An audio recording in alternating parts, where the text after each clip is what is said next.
Computer science নিয়ে পড়েও প্রায় 1 বছরের বেশি সময় ধরে অনেকগুলো ইন্টারভিউ দিয়েছি, কিন্তু কোনো সুফল এখনও পর্যন্ত পাইনি।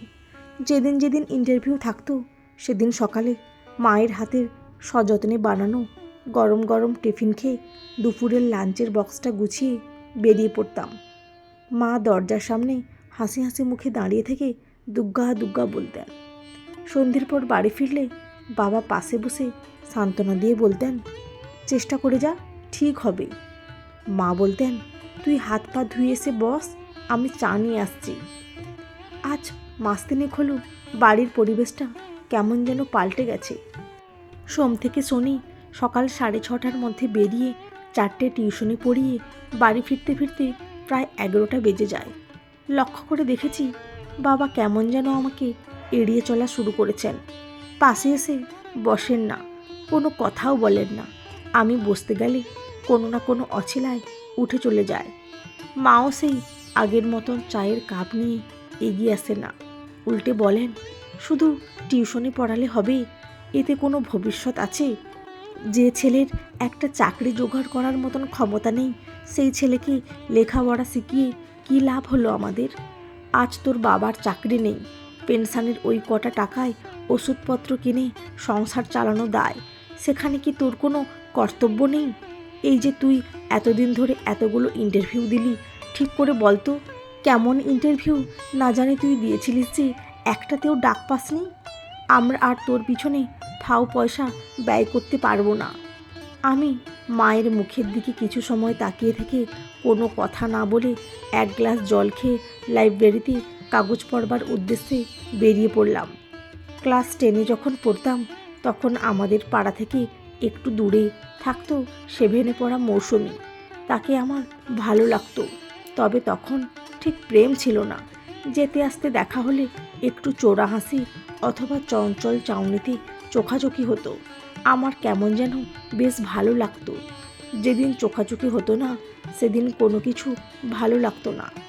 তাই সাইকেলটা নিয়ে তার বাড়ির সামনে 2-1 পাক দিতাম, শুধু তাকে একটু দেখার আশায়। কলেজে যাওয়ার পর মৌসুমীর মাধ্যমিক পরীক্ষা হয়ে গেলে সে নিজেই একদিন রাস্তায় আমাকে দেখতে পেয়ে এগিয়ে এসে বলল, লুকিয়ে লুকিয়ে দেখার কি আছে, এই তো আমি আপনার সামনে দাঁড়িয়েছি, নিন ভালো করে দেখুন। সেদিন মৌসুমীর কথাবার্তার ধরনে ভ্যাবাচাকা খেয়ে যখন আমতা আমতা করতে লাগলাম, সে হেসে বলেছিল, ঠিক আছে, সামনে ওই রেস্টুরেন্টটায় চলুন, ওখানে বসে কথা বলা যাবে। এরপর থেকে প্রায় দেখা সাক্ষাৎ হতে লাগলো। মাঝে মধ্যে এদিক সেদিক ঘুরতেও নিয়ে যেত, দিত রেস্টুরেন্টের বিলও। আস্তে আস্তে আমাদের সম্পর্কটা প্রেমের দিকে গড়াতে লাগলো, যার ঠিকানা ছিল ভালোবাসা নামক ছাতার তলা। আমি শান্তনু। যখন গ্র্যাজুয়েশন কমপ্লিট করে কলেজ থেকে বেরিয়ে এলাম তখন মৌসুমি ফার্স্ট ইয়ারে পড়ে। আমাদের বাড়িতেও তার যাতায়াত শুরু হয়ে গিয়েছিল তার পাঠ্য বইয়ের পড়া দেখিয়ে নেওয়ার অছিলায়। আমার মনে হয়েছিল মৌসুমি আমাকে সত্যি ভালোবেসেছিল। ইন্টারভিউ দিয়ে যখন ব্যর্থ হয়ে ঘাড় কাত করে বাড়িতে ফিরতাম তখন সে কিন্তু আমাকে সান্ত্বনা দিত, বলতো, তুমি চেষ্টা করে যাও, শেষ পর্যন্ত তোমার চাকরি না হলেও আমি তো আছি। গ্র্যাজুয়েশনটা কমপ্লিট করেই আমিও চাকরির চেষ্টা করব, দেখো ঠিক একটা না একটা চাকরি পেয়েই যাব। সবসময় ছেলেটা চাকরি করবে এমনটা তো নাও হতে পারে, তুমি চিন্তা করো না, আমি তোমার পাশে আছি। মৌসুমি যখন কথাগুলো বলতো তখন আমি তার মুখের দিকে তাকিয়ে থেকে লক্ষ্য করতাম কথাগুলো সে আবেগের তাড়নায় বলছে, মনে হতো না মন থেকে বলছে। মৌসুমি এখন 2nd ইয়ারে পড়ে। মাস 6 আগে থেকে সে কেমন যেন বদলে যেতে থাকে। ঠিকমতো দেখা করে না, ফোন করলেও পাওয়া যায় না, বেশিরভাগ সময় তার ফোন ব্যস্ত থাকে। যদিও বা দেখা হয়, জিজ্ঞাসা করলে তখন বলে মামার সাথে কিংবা পিসির সাথে কথা বলছিলাম। তাছাড়া সামনে আমার পরীক্ষা, এখন একদম ডিস্টার্ব করবে না। মৌসুমি যে কেন এমন করছে সেটা আমি ঠিক বুঝতেও পারি না, তবে এটা বুঝতে অসুবিধা হয় না, মা বাবার মতো মৌসুমিও চাকরিটাকেই একমাত্র মানদণ্ড বলে মনে করে। চাকরি ছাড়াও সমাজের এত মানুষ বিভিন্ন পেশায় কাজকর্ম করে সম্মানের সাথে মাথা উঁচু করে বেঁচে আছে, এটা বোধহয় তারা জানে না। আর ঠিক সেই কারণেই তারা দিন দিন হতাশ হয়ে পড়ছে। মাস তিনেক আগে থাকতে ঘরে বাইরে আমার পরিচিত মানুষগুলো আমার সাথে দুর্ব্যবহার করতে লাগলো। সকালে উঠে টিউশনিতে বেরোবার আগে মা আগের মতো আর টিফিন করে দেয় না। বাসি রুটি চায়ে চুবিয়ে খেয়ে বেরিয়ে যায়। মা কিন্তু দরজার সামনে এসে দাঁড়ায় না। আজকাল সন্ধ্যের পর বাড়ি ফিরলে মা বাবা আগ্রহ নিয়ে কিছু জিজ্ঞেসও করে না। তাই নিজের ঘরে ঢুকে জামা জুতো ছেড়ে বিছানায় শরীরটা ছেড়ে দিয়ে শুয়ে থাকি। সেদিনও বাড়ি ফিরে শরীরটাকে সবেমাত্র বিছানায় এলিয়ে দিয়েছি, মৌসুমি ফোন করে বলল, আজ তো তোমার ইন্টারভিউ ছিল, কি হলো? আজও কি কোনো ভালো খবর নেই? একটু চুপ করে থেকে বললাম, না। ও প্রান্ত থেকে ঝাঁঝালো গলায় সে বলল, আর বেশি দিন এইভাবে চলতে পারে না। আমার বাড়ি থেকে চাপ দিচ্ছে বিয়ের জন্য। চাকরিওয়ালা ছেলে ছাড়া আমার বাবা মা বিয়ে দেবে না। তাই তুমি আমাকে ভুলে যাও, দেখা করার কোনো চেষ্টা করো না। আমি তাকে শুধু বলতাম, তুমি কিন্তু আমাকে কথা দিয়েছিলে। সে বলল, হ্যাঁ, তখন আমি বলেছিলাম ঠিকই, কিন্তু ভাবিনি তোমার দ্বারা একটা চাকরিও জোগাড় করা হবে না। বললাম, তুমি কিন্তু ভুল করছো। আমার যোগ্যতা সম্বন্ধে তুমি কিন্তু জানো। চাকরি আমি আজ না হয় কাল ঠিকই পাবো। কথাটা শুনে সে একটু তাচ্ছিল্যের সুরে হেসে বলল, তোমার যোগ্যতা ধুয়ে তুমি জল খাও, আমাকে ছেড়ে দাও। ছেড়ে দেওয়ার কথা শুনে খুব কষ্ট হচ্ছিল, তবুও সেই কষ্টের মধ্যেও বললাম, বেশ। সে বলল, মানে? বললাম, যদি কথা দিয়ে থাকো কথা না রাখার জন্য, তাহলে বেশ।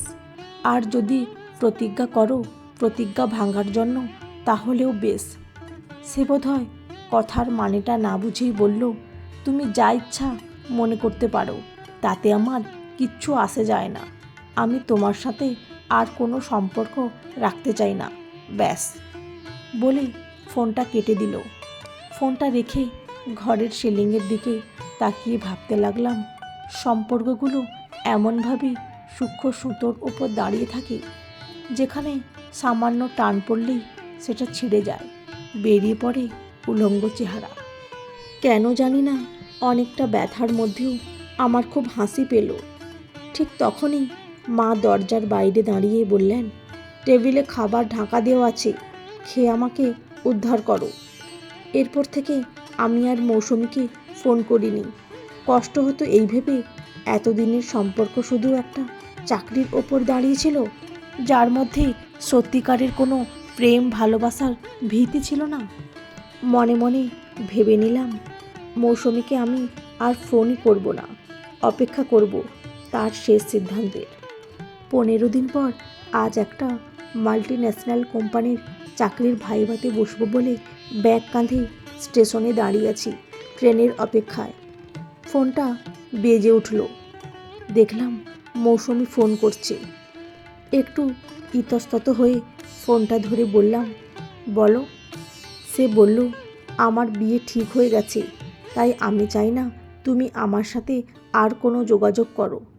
তবে হ্যাঁ, তোমার শুনলে হয়তো ভালো লাগবে না, বিগত কয়েক বছর ধরে আমি জাস্ট তোমার সাথে টাইম পাস করেছি, সেই সঙ্গে তোমাকে সুযোগও দিয়েছিলাম।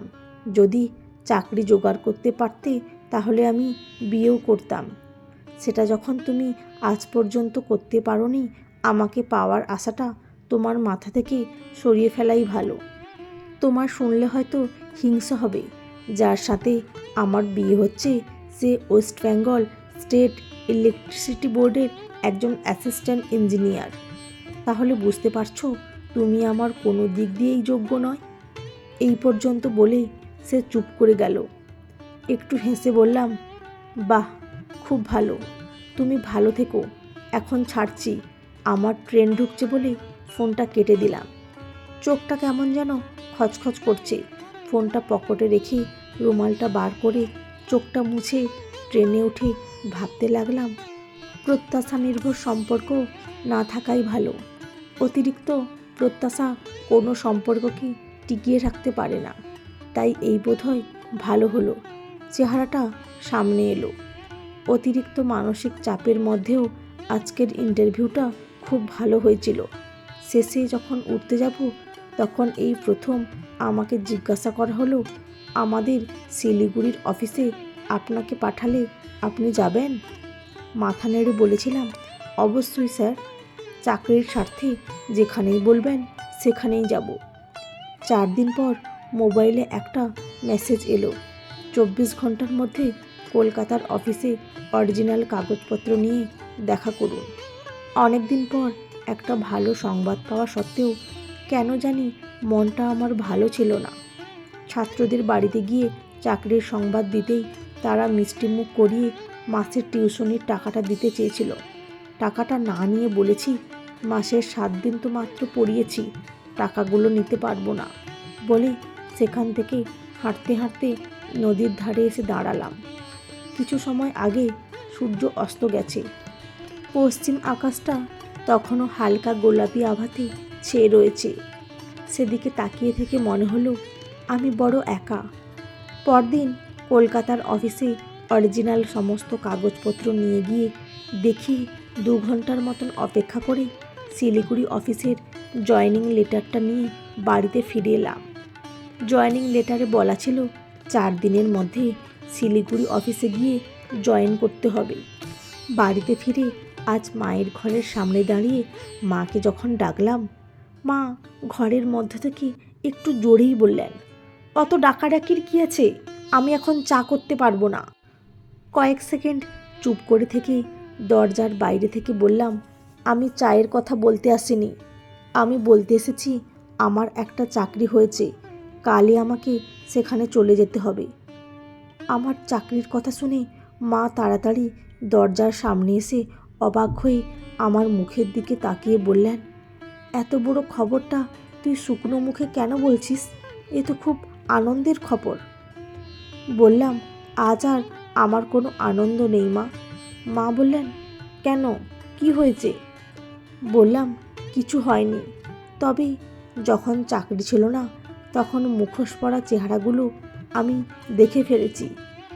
সবাই ঘোড়ার মতো আমার ওপর বাজি ধরেছিল। যখন তারা বুঝতে পেরেছে চাকরির বাজারে এই ঘোড়া পিছিয়ে পড়বে, তখন তারা আমার সঙ্গে খারাপ ব্যবহার করা শুরু করেছিল দূরত্ব তৈরি করার জন্য। শুধু চুপচাপ থেকে দেখতাম। বেকার ছেলেদের প্রতি তাদের প্রিয়জনদের ভালোবাসাটা কতটা মূল্য সম্পর্কিত, কতটা মুখোশে ঢাকা। মা কিছু একটা বলতে যাচ্ছিলেন। আমি হেসে বললাম, কাল খুব সকালে আমি বেরিয়ে যাব। মা অবাক হয়ে বললেন, কোথায় যাবি? শিলিগুড়ি। বলে বললাম, তুমি নিশ্চিন্তে থেকো, প্রতি মাসে বাবার অ্যাকাউন্টে আমি টাকা পাঠাবো।